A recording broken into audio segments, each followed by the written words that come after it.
Good morning, friends. Welcome again to my YouTube channel Eco Tutorials. As you know, we have started the series of lectures on plus one economics and plus two economics. And in plus two, we have already started the national income portion, and in that, I have already covered national income and related aggregates. Friends, I told you then that this chapter, national income and related aggregates, this is the base of this chapter, national income, this portion. And again, I advise you, before you proceed with this lecture, you can see it again and again, but before doing this part, you have to be very sure that you know the first part. So in today's lecture, we are going to do one of the important method of national income, that is income method. और friends, ये आपको बता दूं कि out of the three methods, you have three methods of national income. मैं बताने जा रहा हूं. One is income method, the other one is value added or production method, and the third one is expenditure method. They are important both from numerical as well as theory part. And this, what we will do, first of all, we will cover the theory part, income method, value added method, expenditure method, because what I believe in that you will get to know of numericals only if you are sound in this theory. So theory has to be understood very properly if you want to go for numericals also. So coming back to this chapter, now this national income methods of national income, there are in fact three methods: income method, then we have value added or output method,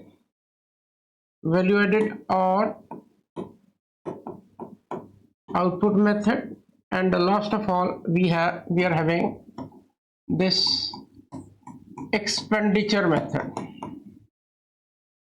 Friends, now before I proceed further, income method, value added or output method, expenditure method, in national income and related aggregate chapter, I told you one thing, that is two terms. One is NDP at FC and one is NNP at FC, net domestic product at factor cost and net national product at factor cost. This is called domestic income and this is called national income. ये दो चीजें आपको बड़ी अच्छी तरह से याद होनी चाहिए. अब ये क्या है, देखो, जब हम नेशनल इनकम को काउंट करते हैं तो हम इसके तीन बेसिस लेते हैं: एक इनकम बेस, एक आउटपुट बेस और एक्सपेंडिचर बेस. इनकम में हम फैक्टर इनकम, जो ईयरली आप फैक्टर इनकम देते हो, या income accruing to the factors of production during the process of production, that is rent, wage, interest, profit. ये जो इनकम होती है फैक्टर्स ऑफ प्रोडक्शन को in an accounting year, that is income method. इसके अलावा we are spending on final goods and services. आप GDP पढ़ रहे थे, market value of final goods and services produced in domestic territory of an economy in an accounting year. अगर domestic word use हो रहा है, अगर डोमेस्टिक नहीं यूज हो रहा, market value of final goods and services produced in an economy in an accounting year. दोनों का क्लियर डिफरेंस आपको मैंने बताया हुआ है कि डोमेस्टिक वर्ड में लैंग्वेज कैसे उठानी है और नेशनल वर्ड में लैंग्वेज कैसे उठानी. डोमेस्टिक वर्ड में आप डोमेस्टिक टेरिटरी वर्ड का यूज करोगे और नेशनल इनकम में इकोनॉमी का वर्ड यूज करोगे. That means it includes net factor income from abroad. और ये मैं आपको कह दूं, बड़े डिटेल में एक्सप्लेन किया हुआ है. आप मेरी पिछली वीडियो पे चले जाओ and you will get all the details. So एक इनकम बेस पे, एक वैल्यू एडेड आउटपुट बेस पे कि एक साल में कितने final goods and services produce हुए, उसकी market value. You will be getting GDPFC, वहां से आप काउंट कर सकते हो एनडीपीएफसी, एनएनपीएफसी, ये आपको मैं बताऊंगा. Third one is expenditure, that is final consumption and investment expenditure in an economy in an accounting year. देखो अभी तो नटशेल में आपको बता दिया कि 3 बेस है, एक इनकम बेस पे कैलकुलेट होगी, एक आउटपुट बेस पे होगी और एक एक्सपेंडिचर बेस पे होगी। अब इसको डिटेल में करेंगे and my today's lecture concentrate only on this income method. So let us begin with this income method. Now as I told you that national income includes 3 methods. Measurement of national income have 3 methods. Income अभी आपको बताया on the basis of factor income, final consumption and investment expenditure, and this is final goods and services produced in an economy in an accounting year. कैसे उससे national आपको क्या मिलेगा और कैसे नेशनल इनकम पर जाना है, that we will be discussing now. सबसे पहले income method. Now what is income method? जैसे मैंने कहा, some of factor income accruing to factors of production in an accounting year. एक साल में फैक्टर्स ऑफ प्रोडक्शन को क्या इनकम होती है? आपको पता है 4 फैक्टर्स ऑफ प्रोडक्शन है, रेंट, वेज, इंटरेस्ट, प्रॉफिट। ये फैक्टर इनकम है। इसको कैसे डिवीजन करते हैं, that is the course of this chapter. देखो कहता है, according to this method all the incomes that accrue to the factors of production by way of wage, profit, rent, interest. आपको पता है 4 फैक्टर्स ऑफ प्रोडक्शन है, land, labour, capital, entrepreneur. Land gets rent, labour get wages, capital get interest and entrepreneur gets profit.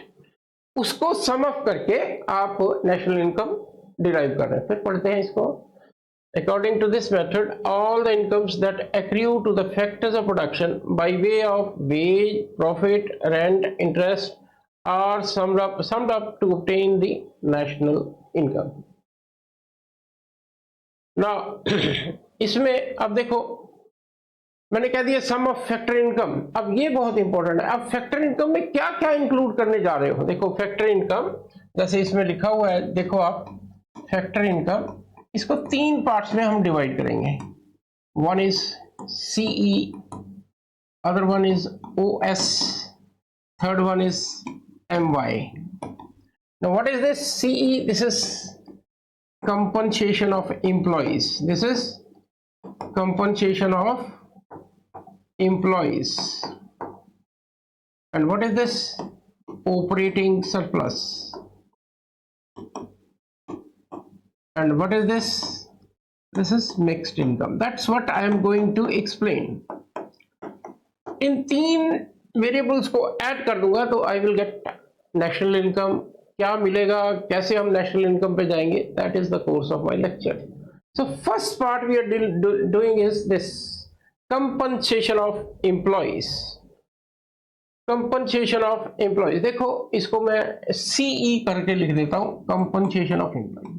देखो word क्या है, compensation of employees.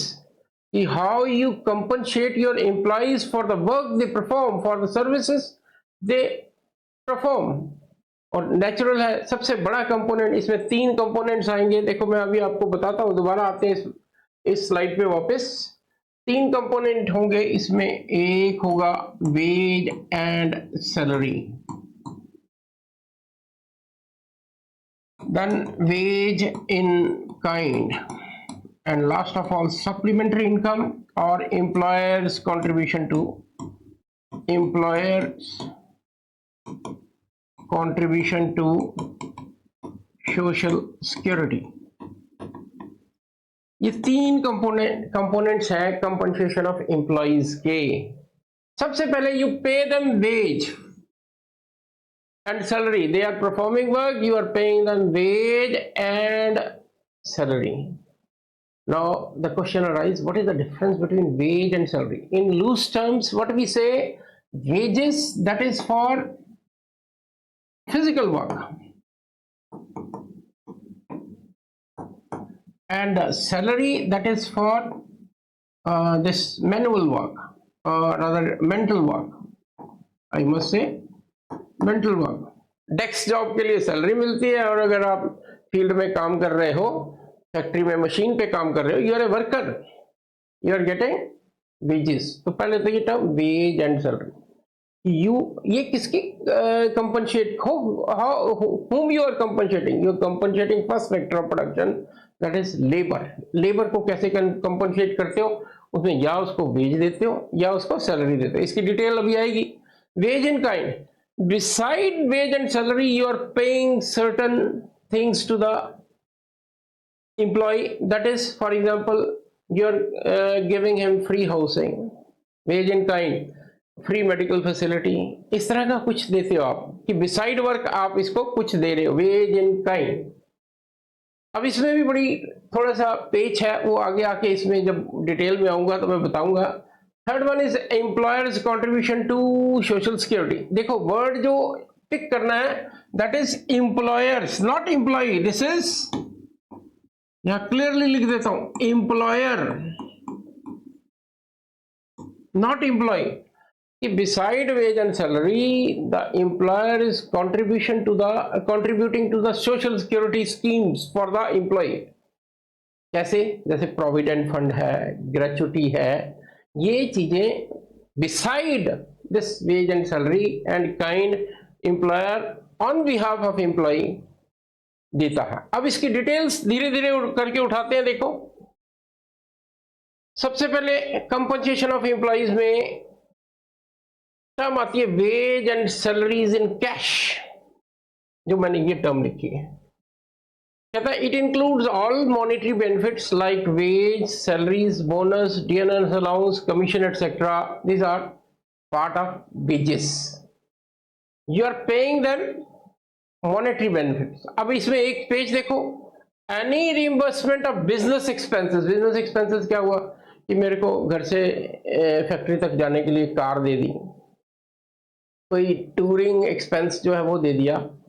देखो क्या कहता, any reimbursement of business expenses incurred by employees will be excluded. वो part of compensation of employee नहीं है, over and above compensation of employee है। याद रखो, फिर पढ़ो, any reimbursement of business expenses incurred by the employees will be excluded from compensation of employees, as such expenses are part of intermediate consumption of business enterprise। कि ये expenditure method में मैं intermediate consumption करूंगा कि ये जो आप देते हो इनको during the process of work, आप उनको कोई ट्रेवलिंग एक्सपेंस ये ऐसा वैसा देते हो जो बिजनेस एक्सपेंस है, कि it is because he is performing some business. Business expense, business के लिए इधर से दिल्ली जाता है, दिल्ली के लिए आपको टीएडीए वगैरह मिलता है, वो that is over and above this wage and salary. तो पहला कंपोनेंट तो हो गया वेज और सैलरी। आपको मैंने बताया भी है कि वेज और सैलरी का क्या मतलब। Then second part is wage and salaries in kind. मैंने आपको बताया beside wages you are paying him something. देखो क्या लिखता है, it includes all non-monetary benefits like rent free home दे दिया, free car, free medical and educational facilities etc. and imputed value of these benefits। इसकी imputed value national income में जाती है। imputed word economics में बार बार यूज हो जाता है कि जिस सर्विस की आप वैल्यू कैलकुलेट नहीं कर सकते, मार्केट वैल्यू, उसको आप क्या करते हो, उसको आप एक इंप्यूटेड वैल्यू ले लेते हो। जैसे उसको एक घर दिया हुआ है, अब घर पर वो कोई रेंट दे नहीं रहा, इसके लिए इंप्यूट करेंगे कि अगर यही घर वो मार्केट से लेता तो उसको कितना रेंट देना पड़ता, दैट इज इंप्यूटेड रेंट। तो ये कि बिसाइड वेज और सैलरी कुछ इन काइंड भी आप दे रहे हो। लेकिन ये देखो, ये बहुत important, does not include any facility which is necessary for work and in which employees do not have any discretion. For example uniforms to be worn only or vehicles to be used for work only, such payments are intermediate consumption।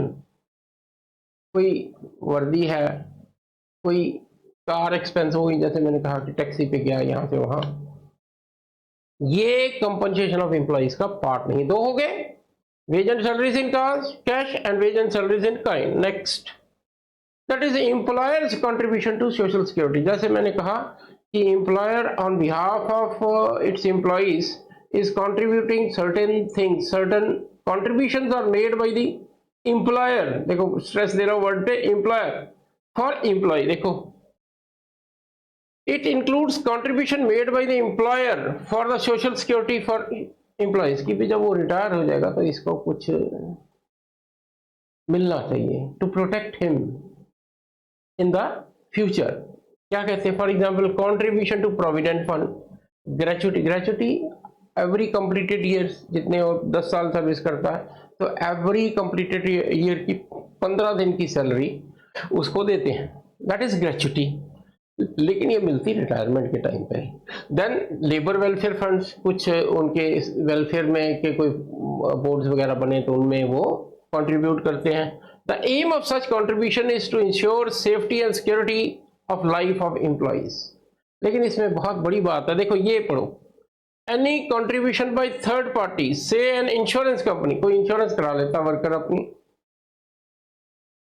is not the part of compensation of employee as the insurance company is not the employer of injured worker। कि अपने आप में कोई insurance करा रहा हूं तो that will not be part of compensation of employee। देखो ये चीजें आपको न्यूमेरिकल में बहुत ध्यान से देखनी पड़ेंगी। देखो फ्रेंड्स, जब आप न्यूमेरिकल्स करोगे तो आपको मैं बताऊंगा कि आपने you have to look for this term employer, any contribution made by employer on behalf of employee that will go for this compensation of employees। लेकिन अगर वो सेल्फ कंट्रीब्यूट कर रहा है किसी चीज में, that will not be compensation of employees। कि मैंने अपनी सैलरी से 2 लेटर से इंश्योरेंसेस करा दी तो that will not be part of compensation of employees। So this is the first term। Then second term very interesting, that is operating surplus। इसको हमने 2 part में डिवाइड किया हुआ है। One is income from property and the other one is income from entrepreneurship. देखो friends, मैं शुरुआत ऐसे हुआ, national income is W plus R plus P plus I। मैंने आपको बताया था स्टैंडर्ड टर्मिनोलॉजी इकोनॉमिक्स की, इसमें नेशनल इनकम को Y से रिप्रेजेंट किया जाता है, wage, rent, profit, interest. No, this wage part I have already included, that is compensation of employ. अब ये जो पार्ट है इसके लिए कंबाइंड नाम दे दिया गया है operating surplus. That is operating surplus is sum of 2 things, that is income from property and income from entrepreneurship। income from property में क्या क्या आता है? 3 चीजें आती हैं, रेंट, इंटरेस्ट एंड रॉयल्टी। पहले इन्हीं को पकड़ लेते हैं, रेंट, इंटरेस्ट एंड रॉयल्टी। सबसे पहले फिगर आती है रेंट। किसका रिवॉर्ड है? ये लैंड का।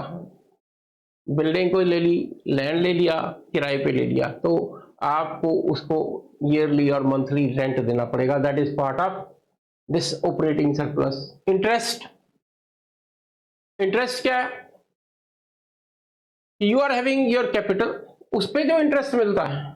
और रॉयल्टी, कि आपने कोई बुक लिखी या कोई आपने प्रोडक्ट बनाया, उसका पेटेंट करा लिया तो यू मस्ट बी गिवन, ये पेटेंट्स वगैरह के लिए, कोई मिनरल राइट्स हैं आपके पास तो उसके लिए जो रिवार्ड मिलता है दैट इज रॉयल्टी। और लास्ट में income from entrepreneurship is profit. इसकी डिटेल करते हैं अभी। प्रॉफिट को हम 3 पार्ट्स में डिवाइड कर देते हैं, corporate tax, dividend and last of all is undistributed profit. ये पूरा हम इसमें एक्सप्लेन करते हैं। देखो इसको, सबसे पहले आ गया रेंट एंड रॉयल्टी। जैसे ये मैंने बताया, रेंट एंड रॉयल्टी, ये क्या है? Rent is that part of national income which arises from ownership of land and building. कि आपके पास ओनरशिप है लैंड और बिल्डिंग की, वो आपने किराए पे दी हुई है, that is part of your this national income by income method. Rental income includes both actual rent as well as imputed rent. देखो बड़ी इंटरेस्टिंग है कि अगर तो रेंट पे दे या एक्चुअल दिया तो एक्चुअल रेंट आ गया। लेकिन मान लो मैं अपने घर में रह रहा हूँ, I am not paying any rent but I am using a service, तो एक इसकी इम्प्यूटेड वैल्यू नेशनल इनकम में जाएगी। इम्प्यूटेड वैल्यू का मतलब गेस्ट वैल्यू, कि अगर यही घर मैं किराए पे लेता तो कितने पैसे देता, that is this actual rent, rent out of let out land as well as imputed rent. देखो आ गया rent of self occupied property.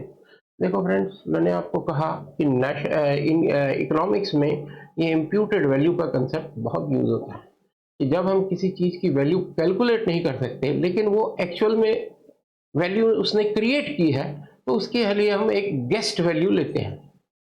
ठीक है, गेस्ट वैल्यू एक गेस ही होता है कि मार्केट में अगर ये चीज लेते तो हम कितने की लेते हैं, लेकिन ये एक one of the necessary part of this exercise. Imputed rent of owner occupied houses is calculated on the basis of market value of the house, market rent of the house, कि अगर ये मार्केट पे लेता तो कितना लेता। दूसरी है रॉयल्टी। देखो अभी आपको बताया refers to income receipt for granting leasing rights of subsoil assets, कि आपकी जमीन में कोई मिनरल निकल आया, उस मिनरल को निकालने का राइट आपने किसी को दे दिया, तो you get this royalty. For example, owner of mineral deposits like coal, iron ore, natural gas can earn income by giving rights of mining। इसमें सिर्फ माइनिंग की बात कर रहा है। मैं कहता हूं मैंने कोई पेटेंट बना दिया, ये मेरा पेटेंट है, कॉपीराइट ले लिया, पेटेंट बना दिया, अब इसको कोई यूज करेगा तो उसको मेरे को रॉयल्टी देनी पड़ेगी। Not only this mineral rights but even patents and copyrights get royalty. You're getting my point? Now, ये अब कौन सा पोर्शन ये खत्म हो गया हमारा, रेंट, इंटरेस्ट, रॉयल्टी। अब आते हैं income from entrepreneur. Now who is entrepreneur? Entrepreneur is the person who undertakes risk. क्या मतलब? कि मैंने कोई बिजनेस शुरू किया, इट इन्वॉल्व्स रिस्क, कि प्रॉफिट भी हो सकता है या लॉस भी हो सकता है। इस रिस्क टेकिंग का रिवार्ड होता है profit. Profit is the reward for risk taking. देखो इसको, प्रॉपर्टी आ गया, interest refers to amount receive from lending funds to a production unit. अब इसमें एक चीज, इसमें जो इंटरेस्ट तो आपको बता दिया था मैंने, interest income does not include interest paid by the government on public debt. कि वैसे हमारे इंडिविजुअल को तो अगर कैपिटल पे इंटरेस्ट मिलता है part of this national income, लेकिन गवर्नमेंट जो पब्लिक डेट कौन सा होता है?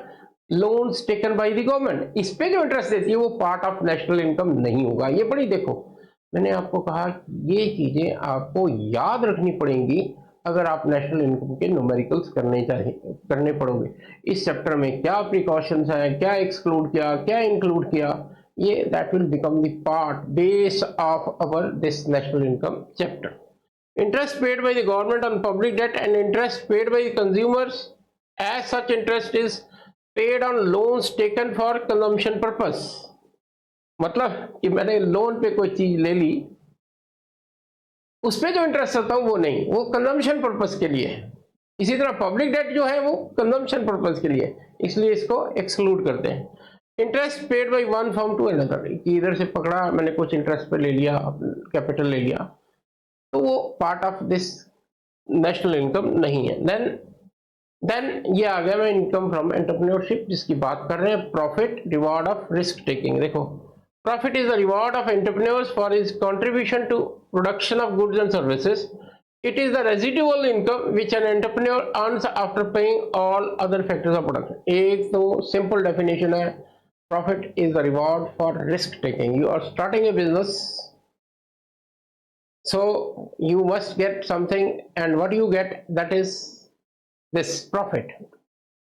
एंटरप्रेन्योर का रिवॉर्ड प्रॉफिट है, बट इसको दूसरी तरह से ये किया जा सकता है, ऐसे डिफाइन किया जा सकता है कि मान लो मेरे को 10,000 रुपए टोटल मिले एंटरप्रेन्योरशिप के बाद में, किसे, इसमें से मैंने 500 रेंट दे दिया, 100 मैंने प्रॉपर्टी के लिए दे दिया, और 200 मैंने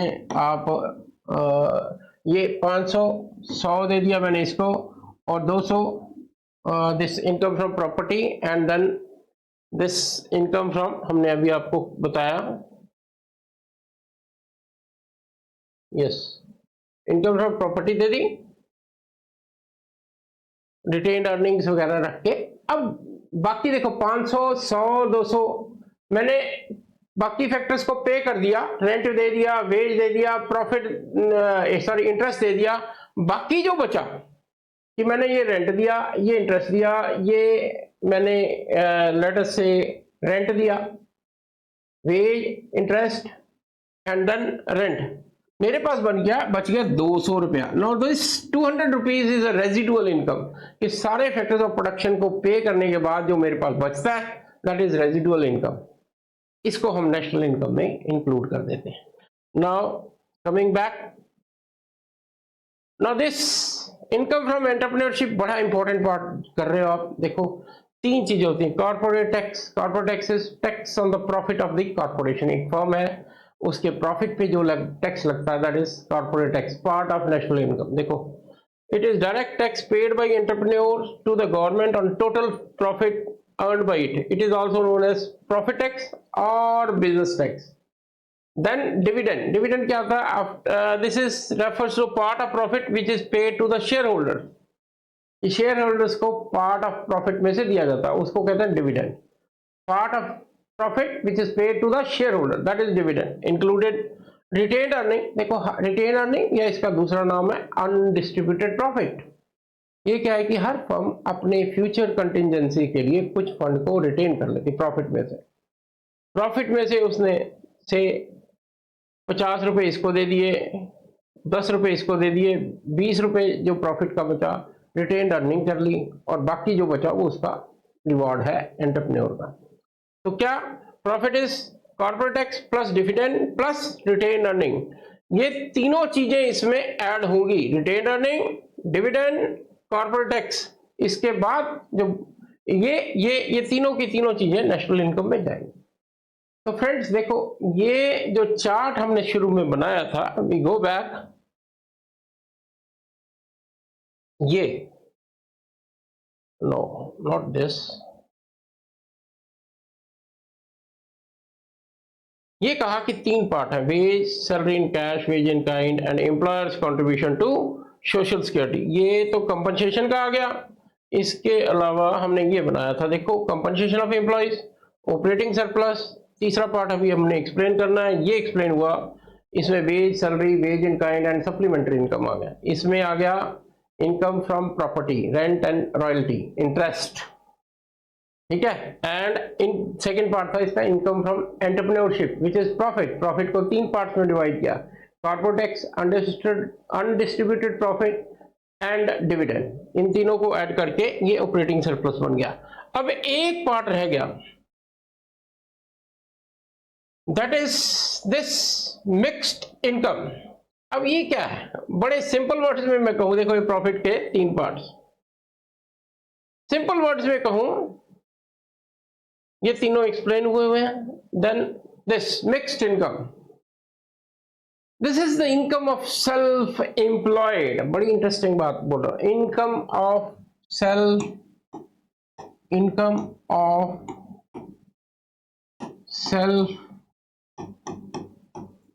employed, mixed income, that is mixed income। अब इसका क्या एग्जांपल देता हूं, ए shopkeeper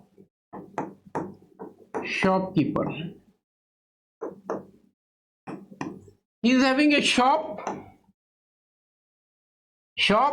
and he is also working in it।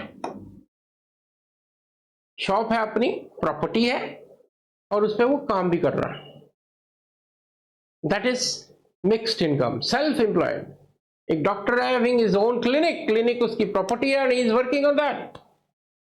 अब क्वेश्चन ये उठता है कि हमने ये एक अलग कैटेगरी क्यों क्रिएट कर दी मिक्स्ड इनकम। देखो there are certain situations when the worker is working on his own property and is also working on it, work भी कर रहा है, प्रॉपर्टी भी है, and it is very difficult to separate the two. Income from property कितनी है और income from work कितना है। ये शॉप में मेरे को लोकेशन, शॉप की लोकेशन का क्या फायदा मिल रहा है और मेरी मेहनत का क्या फर्क है, इनको आप डिफाइन नहीं कर सकते कि 100 रुपए मेरे को प्रॉफिट आया, इस शॉप से मेरे को अर्निंग हुई, इस 100 रुपए में कितना मेरी उस शॉप की लोकेशन का कंट्रीब्यूशन है, प्रॉपर्टी का कंट्रीब्यूशन है, और कितना मेरी मेहनत का कंट्रीब्यूशन है। मेरे जैसे तो 4 और है लेकिन उनको इतना प्रॉफिट नहीं हो रहा, तो मेरे को क्यों हो रहा है? हो सकता है कि मेरी शॉप की लोकेशन अच्छी जगह पे हो। सो इसको सेपरेट नहीं कर सकते कि doctor having his own clinic is at very prime place. अब इतना डॉक्टर की अपनी एफिशिएंसी पे कितना है या उस प्रॉपर्टी के कारण क्या है, यू कांट सेपरेट। क्योंकि हम इसको सेपरेट नहीं कर सकते इसलिए इसको हमने कंबाइन रख लिया, मिक्स्ड इनकम। सो फ्रेंड्स, अगर टोटल में आऊं तो that is this income method, that is CE plus OS plus MY. अब मेरे ख्याल से ये टर्म्स आपको क्लियर है, CE plus OS plus MY. अब क्वेश्चन ये उठता है कि where we stand, whether it is national income और डोमेस्टिक इनकम। फ्रेंड्स याद रखना, अगर मैं सिर्फ ऐसे लिख देता हूं, this is NDP at FC which is called, देखो दिस इज डोमेस्टिक इनकम। बहुत इंपॉर्टेंट चीज बता रहा हूं, इन तीन चीजों को काउंट करके मेरे को क्या मिला है, NDP at FC, CE plus OS plus MY. What about national income, national income होती है एनएनपी एट एफसी। इसके लिए देखो, इसमें नेशनल और डोमेस्टिक, वो बेसिक्स पे चले जाओ, डिफरेंस है। नेशनल में एनएफआई इंक्लूड होता है, इसमें नहीं होता, तो ये होगा CE plus OS plus MY plus NFYA, that is net factor income from abroad. So first of all you get domestic income और उसको आप कन्वर्ट करते हो दिस नेशनल इनकम। जब हम न्यूमेरिकल्स करेंगे तो अगेन मैं इसको बड़ी डिटेल में आप लोगों के साथ डिस्कस करूंगा। तो फ्रेंड्स, ये तो components of national income by income method हो गए। ये देखो एनडीपीएफसी, CEOSMY जो मैंने लिखा, CEOSMY। और अगर इससे नेशनल इनकम पे जाना चाहते हो तो प्लस NFYA आपको करना पड़ेगा। अब इसके बाद इसकी प्रिकॉशंस, ये इनकम मेथड यूज करते हुए क्या क्या प्रिकॉशंस आपको, देखो एक चीज आपको बता दूं, बड़ा सिंपल है, इलीगल एक्टिविटीज एक्सक्लूडेड। देन आप ये कहो illegal windfall gains and losses, lottery etcetera, ये एक्सक्लूड ही होती हैं। देखो इसको क्या क्या है, ट्रांसफर इनकम। ट्रांसफर इनकम आपको मैंने पिछले 2 वीडियोस में बताया था, transfer income is reward receive without making any contribution to social security, जैसे scholarship, donations, old age pension. लेकिन आपको ये बताया था कि इस पेंशन में एक पेच है बहुत ध्यान से देखने वाला। व्हाट इज दैट, कि अगर वर्ड लिखा old age pension, that is transfer income. लेकिन अगर वो लिखा है पेंशन, सिर्फ pension, that may be from work, और इसको हम कहते हैं pension after work, that is a deferred payment, that is services I have provided in my previous service, उसका रिवार्ड मेरे को आज मिल रहा है। सो अगर सिर्फ वर्ड पेंशन हो, that is not part of this income method, ठीक है, दैट विल बी दिस, इस ट्रांसफर पेमेंट का पार्ट नहीं होगा। ट्रांसफर पेमेंट का पार्ट क्या है, this old age pension, like scholarship, donations, old age pension are not included in national income because such receipts are not connected with any productive activity। पूरी detail में आपसे बात होगी। Income from sale of second hand goods, मेरे घर में एक fridge है, मैंने बेचा, अब इस फ्रिज की वैल्यू पहले ही नेशनल इनकम में इंक्लूडेड है, तो एक्सक्लूडेड। बट देखो बड़े ध्यान से सुनो मैं क्या कर रहा हूं, सेकेंड हैंड गुड्स एक्सक्लूड कर लिया, लेकिन अगर इसकी सेल पर मैंने किसी ब्रोकर को कमीशन दिया है, तो वो कमीशन एक सर्विस है, उसको इंक्लूड कर देंगे। देखो पढ़ो, income from sale of second hand goods will not be included in national income as their original sale has already been counted, उनकी पहली वैल्यू कैलकुलेट हो चुकी है। However, any brokerage or commission received by brokers or commission agents on sale of second hand goods is included, क्योंकि वो एक service होगी कि ब्रोकरेज तो आज भी है कि इस प्रोडक्ट की प्राइस जो हो पहले इंक्लूड हो चुकी है। देखो फ्रेंड्स, फिर बोल रहा हूँ, ये चीजें बड़े ध्यान से थ्योरी पढ़ोगे तो न्यूमेरिकल्स कर पाओगे, अगर थ्योरी नहीं पढ़ोगे तो न्यूमेरिकल्स नहीं कर पाओगे। Next, income from sale of second hand goods will not be, ये आ गया। Always avoid capital gains. Capital gains refer to income from sale of second-hand goods, say old car, and financial assets bonds, debenture, etc. Any income arising from such transaction is not a factor income. क्या कोई gold car बेची, कोई bonds बेचे, कोई debentures बेचे, in fact financial capital से जो आपको इनकम मिलती है वो इसमें पार्ट नहीं है नेशनल इनकम का। देन विंडफॉल गेन, विंडफॉल होता है जो अचानक हो जाए, लॉटरी लग जाए। विंडफॉल गेन और लॉस, विंडफॉल गेन को ऐड नहीं करते, विंडफॉल लॉस को माइनस नहीं करते। देखो, like income from lottery, horse race are not included as there is no productive activity.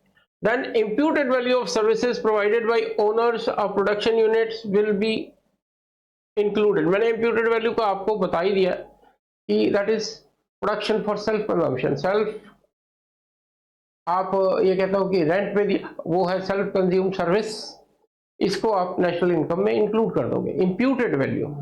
ठीक है। इसी तरह अब ये मेथड इनकम है, जो वैल्यूएटेड मेथड करूंगा तो इसमें बताऊंगा कि part of production is kept by the farmer for his own use, that becomes a part of national income. लेकिन ये तब की बात है। Payments out of past saving like death duty, gift tax, interest tax are not include. फिर कह रहा हूं बेटे, इन प्रिकॉशंस को अच्छी तरह से पी जाओ, तभी आप न्यूमेरिकल्स कर पाओगे। So this is my lecture for income method. Revise कर दूं फिर से कि इनकम मेथड में you count factor income, rent, wage, interest, profit. इसको रिफाइंड फॉर्म में हमने कहा compensation of employees, operating surplus and mixed income. अब इन तीनों को ऐड करोगे, you will be getting this NDP at FC, और this which is domestic income. अगर आप नेशनल इनकम पे जाना चाहते हो तो एनएफवाईए ऐड करो। इसकी प्रिकॉशंस में मोटा मोटा windfall gain loss, imputed value of second hand goods, imputed value of self consumed goods, they are included, but this value of second hand goods is not included, value of second hand goods from sale is not included, windfall gain losses, capital gains not included, income from financial capital not included, transfer payment not included। ये सारी चीजें आप पढ़ो। अब इसके बाद हम next lecture में आउटपुट मेथड या वैल्यू एडेड मेथड करेंगे, या हम देखेंगे कि पहले इनकम मेथड के न्यूमेरिकल्स कर लें और उसके बाद वैल्यू एडेड मेथड पे आए, ताकि क्योंकि आपने इनकम मेथड थ्योरी पढ़ी होगी तो न्यूमेरिकल्स साथ के साथ हो जाएंगे। सो let us say we will start with this numerical portion of income method. जब भी ये वीडियो आजकल में आती है तो आप जरूर देखो, और लास्ट में फिर we are making huge effort to give you quality material. So do subscribe my channel, do subscribe and like my channel. Thank you. See you again. Thank you.